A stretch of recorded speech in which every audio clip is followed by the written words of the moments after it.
These ERP therapists, they were great therapists. They weren't seeing the results that they wanted to see in me, but they were great therapists who were using all the tools that they had, and they didn't give up on me. They said, what is it going to take to see you get better? It was the last therapist I was working with who actually introduced me to ICBT, who said, Alan, this isn't working. What we're doing isn't giving you the relief and the progress that we need to see, that we want you to see. And so why don't we try something different?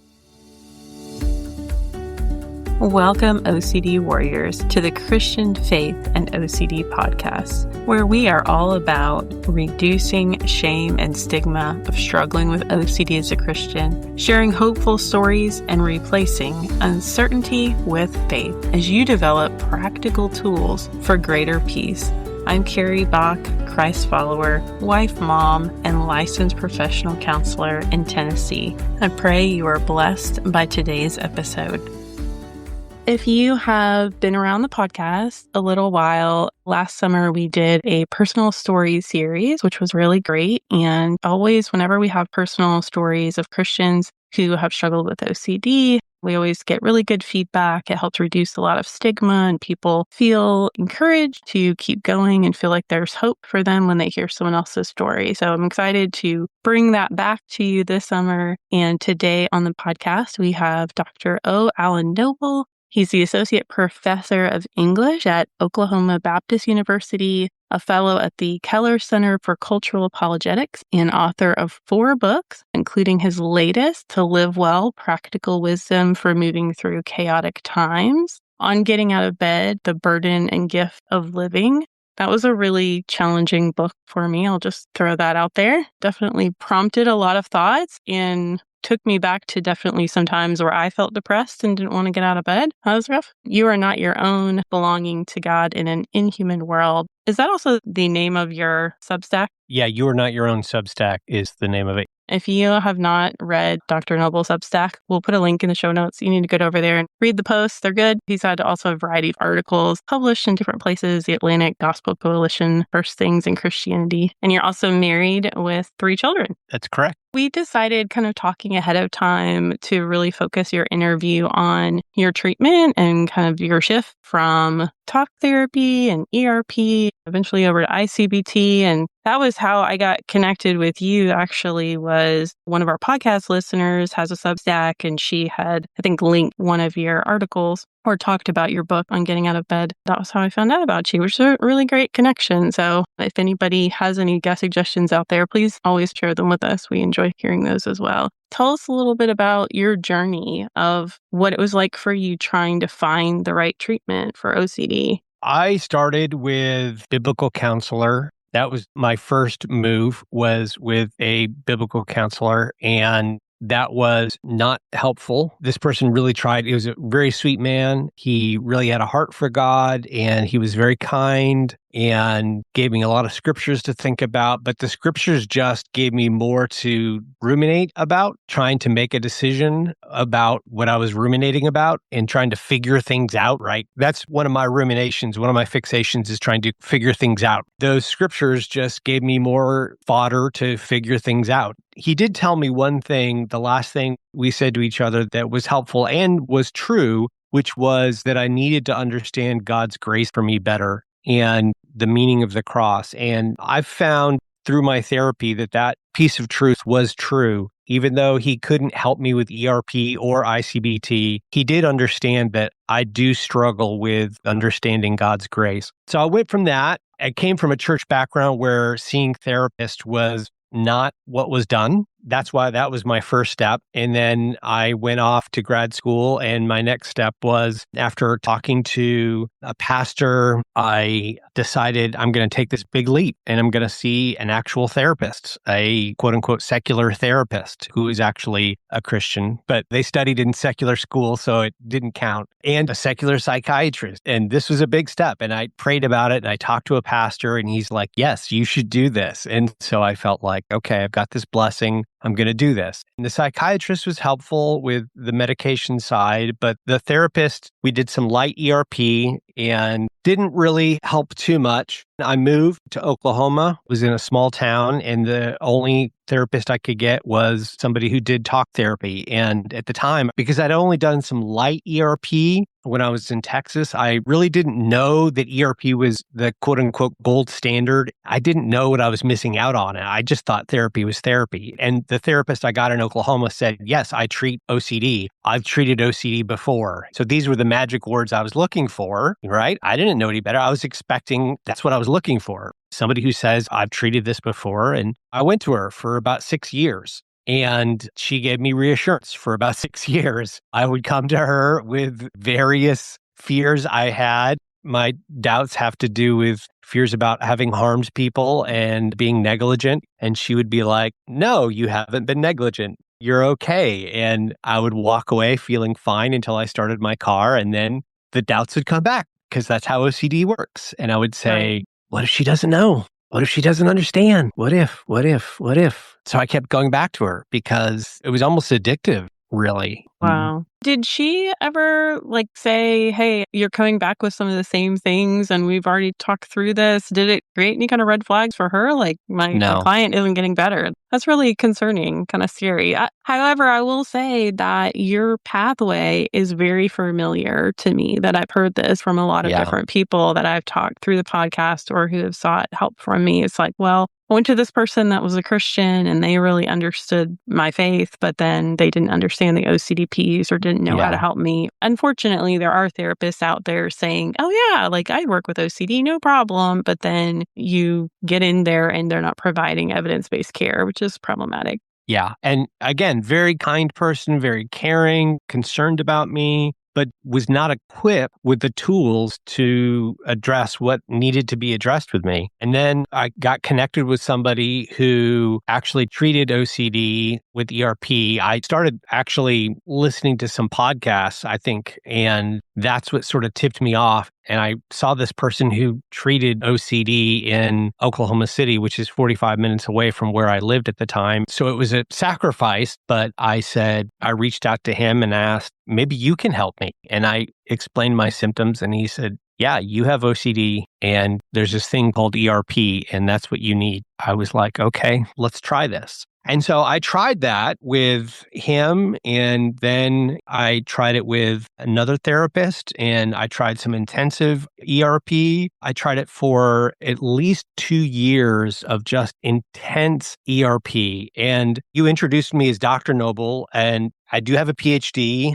I'm a good student. I would I'm good imagine. at doing my homework. I have 4 books. I'm good at doing my homework. So would you give me an assignment? I'm doing my homework. And so I did my ERP homework. And I really wanted to beat this because it was severe on the scale. It was not light OCD. It was taking up long hours of my life and really disrupting my family life. I was serious about beating this because I needed to get my life back. And so here I was practicing the ERP for 2 years, just doing the exposure scripts. I was listening to exposure scripts. I was doing different exposures that I was assigned, doing everything that I needed. I would see some relief. I would see some improvement, but then it would just come back again. So it was like a little bit of relief, but it seemed to be temporary or short-lived. That was exactly the problem. If my OCD was at an 8 out of 10, it would come down to 5 and stay there for a little while after practicing ERP just vigorously. And then it would just go back up to an 8 again. It wouldn't come down. I was applying the tools. I was doing what I was supposed to. Really, applying the tools was my life. This was what I was doing. So then it was like recovery was taking all of your time, it seemed like. Did you almost feel, I think sometimes people can get obsessed about their recovery. Did you feel that way? I've got to do this and I've got to do it exactly as prescribed and all the things. I didn't feel obsessive about it, but I did feel obsessed about it. So it wasn't like a compulsion, but I was obsessed about it in a non-compulsive way. I was like, this is what I have to do. I've got to beat this. It was in the back of my head almost all day. I was either doing a compulsion by ruminating in my mind, because that was my main compulsion, was rumination, or I was practicing ERP or thinking about practicing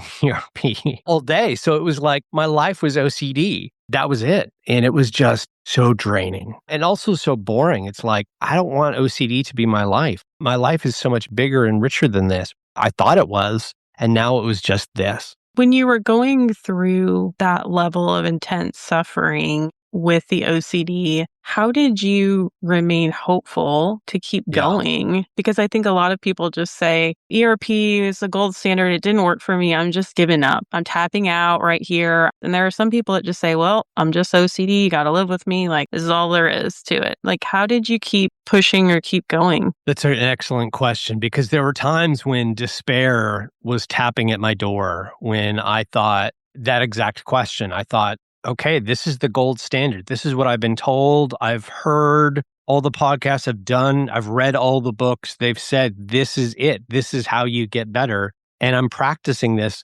religiously, and I'm not getting better. I'm not seeing these results.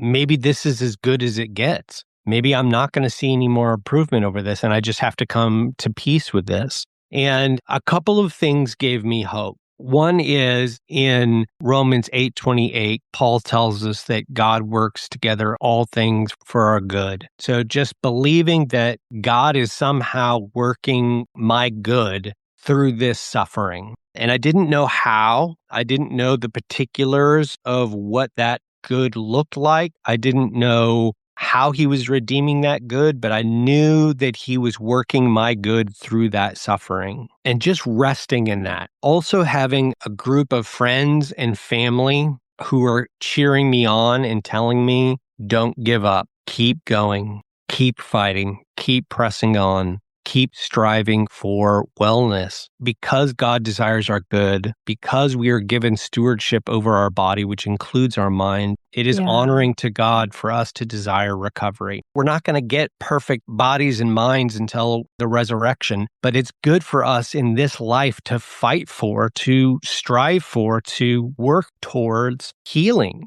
So I was committed to that. And I would look at my kids, I would look at my wife, and I would say, I have a duty to do this. I don't get to roll over and give up. The other thing is that even though these therapists, these ERP therapists, they were great therapists. They were just wonderful therapists. They weren't seeing the results that they wanted to see in me, but they were great therapists who were using all the tools that they had, and they didn't give up on me. They said, what is it going to take to see you get better? It was the last therapist I was working with who actually introduced me to ICBT, who said, Alan, this isn't working. What we're doing isn't giving you the relief and the progress that we need to see, that we want you to see. Why don't we try something different? And if I can't provide that for you, maybe somebody else can, because I don't want you to give up. I know that you can improve. And hearing that meant a lot, because, like I said, I wanted to give up. I did want to roll over.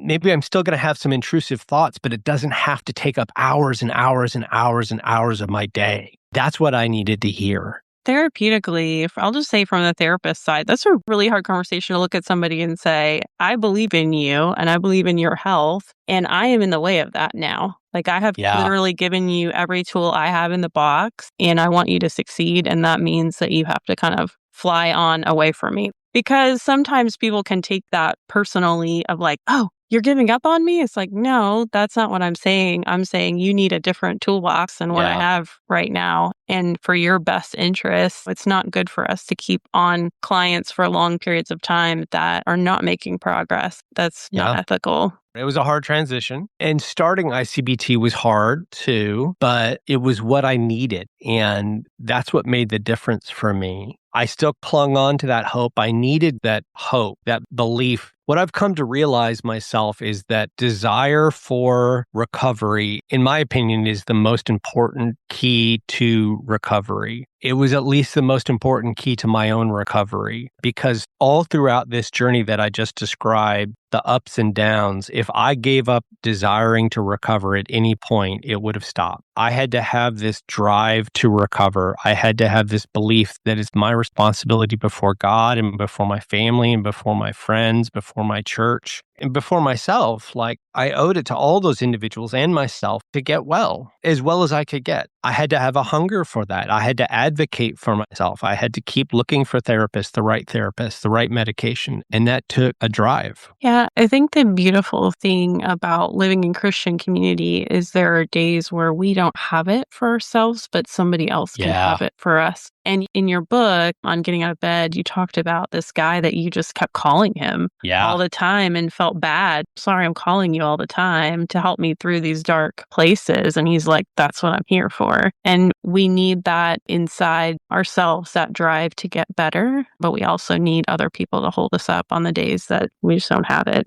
Yes, absolutely. There were definitely many, many days where my desire was not there and it was other people carrying me. 3 or 4 friends, plus my wife and my children in their own way, and who I would contact when I was in despair or tempted to despair. And they would give me the hope, comfort me with the comfort of Christ when I didn't have that comfort, as Paul talks about Corinthians, I believe. Just give me that comfort when I felt like I didn't have it. And they would share that with me, not to reassure me, but just give me that comfort so that I could move forward. Was there a particular concept in ICBT that stood out for you or that you found particularly helpful? Just the basic premise that there are reasonable doubts and obsessive doubts. Just that basic premise itself is really powerful for me, I think. So there are a couple things. That one's really powerful for me, that I can look at my doubts and say,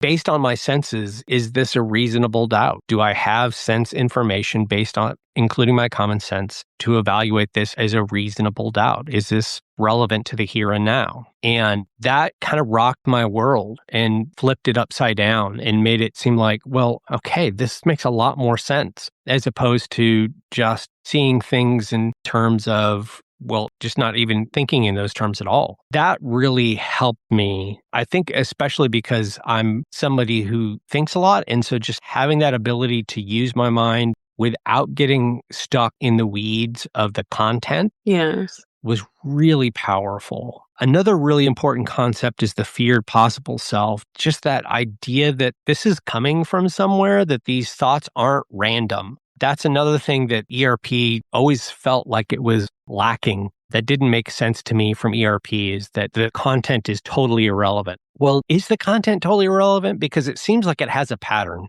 It seems like it all stems from somewhere. So like for me, like it all centers around being a negligent self. Well, that tells me something. And that probably points to something, and that probably matters. So why aren't we talking about that? That seems worth poking at. And why aren't we poking at that? And so ICBT does a good job of addressing that, of bringing that elephant into the room. I really appreciated that. Yeah. And I like that spiritually in the context of the real self. If we're saying the content doesn't matter at all, then the content is connected to things that you value. So it's like, well, so you're saying my values aren't important versus recognizing like, okay, this is a lie, a false self, and then this is who I really am. What are your thoughts about this spiritually, just in terms of like sense data evidence? Because we have a lot of people that wrestle with things like sin. Yeah. Did I sin versus not? That's a great question. I think we can trust our senses. I think that God has given us senses to use as reasonable tools as best we can to make sense out of the world. And I think that our senses can be fallible. I think there are 2 things to think about. One is that it's reasonable for us to trust our senses unless we get evidence otherwise. And that's what ICBT teaches, right? If you get data that says that the video you watched was AI, then you change your information, right? But otherwise, you trust your senses. But for the person with OCD, the analogy I always like to use is they come up to the street corner and instead of crossing the street, looking once, checking for cars, I know for me, I want to check like a million times before they cross the street over and over and over again instead of trusting their senses, right? Normal person trusts their senses. They look once, they trust their senses, and then they cross the street if there's no cars coming. It's reasonable. God has given us good senses. It's reasonable for us to trust our senses. And the other thing we can do is, in James, talks about God giving us wisdom. And I think that we can pray for wisdom and clarity and trust that God gives us those things and trust that our senses are good. and let it go at that and not doubt our senses. I don't mean that compulsively. I'm not saying compulsively pray for wisdom, but just in general, pray that God gives you wisdom and trust that he does that, and then move forward in confidence, resolute. How have you wrestled at all, like with the concept of healing and desire for healing and recognizing like, okay, God allowed this intense suffering as a part of my story? Yeah, that's hard. There have been a couple of things that I've thought about. What's hard about this, it's not just my suffering, but it's affected other people, right? That's Sure. the reality, is it's affected my family, it's affected my friends. It has ripple effects. Even if you're living alone, it's going to affect your coworkers, your neighbors. Suffering always ripples. That's what makes it so difficult, is that you can't say, well, my suffering taught me this lesson, and so it's been redeemed. You also have to acknowledge that other people were hurt by it. But I'll say a few things. I'll say one, Paul teaches as a truth in Romans chapter 5, I believe. Through suffering, I've been taught perseverance. I've been taught endurance. And he says endurance builds character and character builds hope. And that's been true for me. When I look back at what I have been through, just hit me a couple of days ago. I was just walking along or driving or something was happening. And I just thought, Alan, do you remember how much despair you were in? Just sitting on the edge of a bed, crying, just hopeless. Just the OCD, just absolute control, feeling like you were the worst monster in the world. You made it through that. Isn't that amazing what God has taken you through? I didn't mention this, but thanks to ICBT, through the last year and a half or so, my wife calls it miraculous, the change that has happened because of ICBT compared to ERP. It's just been miraculous, she says. And I agree with her, and I thank God for it. Yeah. But just seeing that change, part of what I'm looking back at is I'm looking back the change that's happened in me, the hope that I have,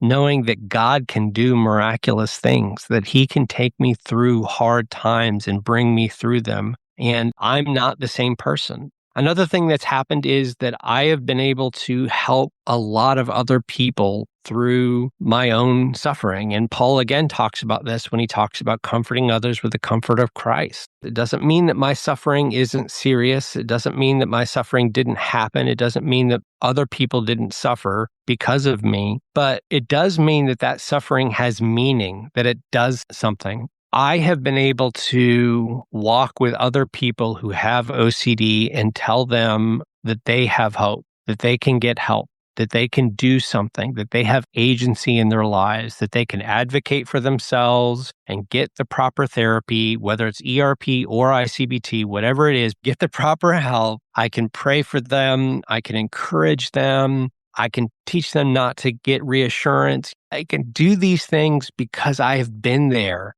And I can love them. The gratitude I've received from that is just so powerful. And then finally, again, I just go back to Romans 8:28. Somehow God is working my good through this suffering. And he's working the good of my family through their suffering that they experienced through my suffering, and my friends and anyone else who is affected by this. I don't know how God is weaving that, but I know that God is good. I know that he loves us. I know that he's just, and I know that he's caring for us, and I know that he's almighty, and I know that he's a good God, and I know that he's going to work these things out. I have hope that somehow he's working these things for the good. And somebody could look at that and say, well, it's just wishful thinking, but I would say, no, I've seen him work miracles. Yeah. I have hope. I think that one of the biggest lies that people believe when they're in the midst of suffering is it's always going to be this way. Yeah. It's always going to be this bad. I'm never going to be able to get out of this. And that's the lie. And we know that God can use anything and to change and transform people. And I'm glad that you got over that hurdle of getting into, quote, secular therapy from a Christian person. And you went on that journey and eventually found the right help. And the idea behind having podcasts like this and people finding your writings is to get people in good treatment faster so that they don't have to go through that long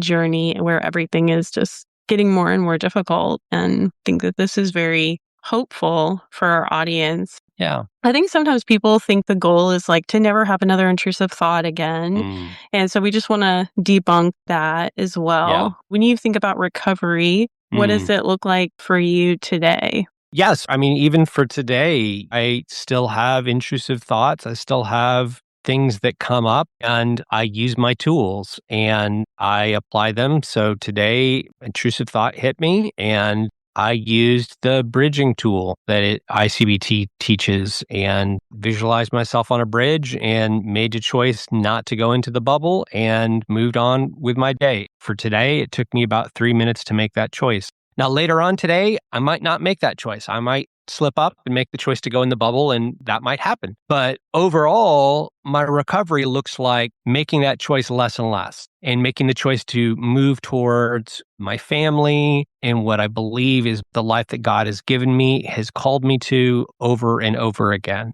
As I said, overall, this change has been miraculous. There have been bad days. There have been bad weeks. There have been bad months. That is a reality, and a reality that I work on with my therapist still. But the overall trajectory has been so much better that it is still amazing. Thank you for bringing that up. Yeah, that's a really important point. It's not that I don't get intrusive thoughts. It's that they don't run my mind anymore. I have tools that I can use to choose what I'm going to do next. And most of the time now, I can choose to move toward my life. Awesome. I know a lot of people have told me that they found the bridge exercise very empowering. It's like, oh, I feel like, hey, there's a pause here.